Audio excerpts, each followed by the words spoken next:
Okay, now it's recording. You're here with Steve Dublanica on his book tour. How's it going? It's going.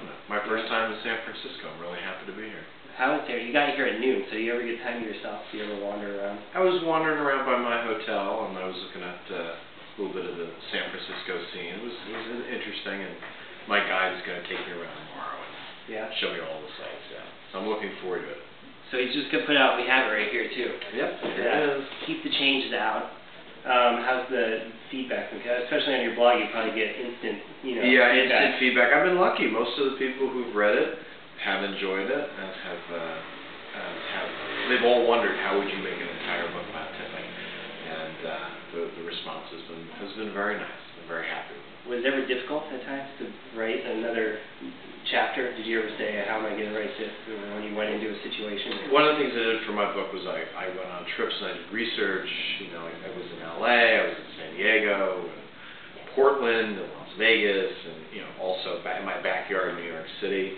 And so I had all my notes and I had all my information and some revelations that occurred on the road, and it was how to put it together to make it an interesting story. And you pretty heavy tipper. Have you ever been that way in your whole life? You've been, some of these, you're tipping. I know. Barber $25 a year at Christmas. Christmas, sure. And you're giving them 20%. Tipping is something you learn. It's right. not, and my parents were a good influence because I always knew to tip the hotel mate. Yeah. My brother was in the service industry before I was, and he let us know about tipping.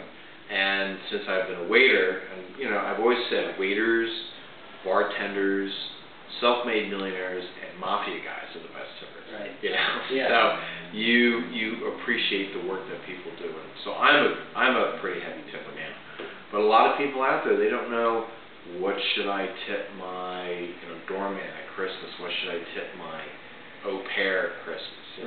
Or the gardener? Or what does the newspaper boy get? What do I do if the waiter is awful? Right. What do I do with that money? I don't want to give it to him, but I try to answer all those little questions in the book. So you're the self-proclaimed guru. Yeah, I think guru, sure. Yeah. It's interesting that I was called that before I wrote this book, and I said I better go out and earn the title. Exactly. Because I realized I didn't know everything there was to know. So going into all this, did you know that Wait Around was going to take? When you put out the first book, did you know Oprah was going to happen? No. Did you go on writing that blog like maybe I want to do this as a career? No, I get a lot of questions from people. They say, how can I do what you did? Right. And I say, if you set out to do that, it's not going to happen. Yeah. At least from my experience, because I just did it as a goof. Right. And worked for a couple of years, and all of a sudden I'm on Oprah talking about his life. No one was more shocked than I was that this happened. Was it a little therapeutic though? To write a book? Be able to go home, blogging, maybe even when you're served, blog coming home and be able to. Oh, it was either that or drink or break furniture. Right. So it was good to get it out in a very healthy way. And what would you say are who needs to pick up this book? It's a good Christmas gift, obviously, but sure, it's a year-round gift for everybody. Everybody needs to know how to tip. That's right. It's a big deal. That's right. So this book also does it. This book talks about not just what you tip, but why you tip. Right. The history of tipping and all the psychological reasons. Because the thing I found out in this book is that service quality does not affect tips. Right. A lot of people think they're rewarding service, and they're not. It's something you don't see going. It's an unseen process in their head, and I get into that in the book. And do you think pretty girls are making more money than guys are on a daily basis? You think there was a study that said that blonde girls with large bust size and slim hips made more money than all their counterparts. There you go. It was a study, and I said, you actually spent money to find that out? That's self-evident, but yeah, that can happen. Sure.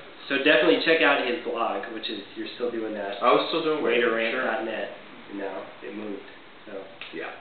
So check that out. Get the book. Get both the books. Not that he needs help. Wait Around was on the New York Times bestseller list. Yeah. Believe it or not. So thanks, Steve, for sitting down. Thank you. Appreciate it. No problem.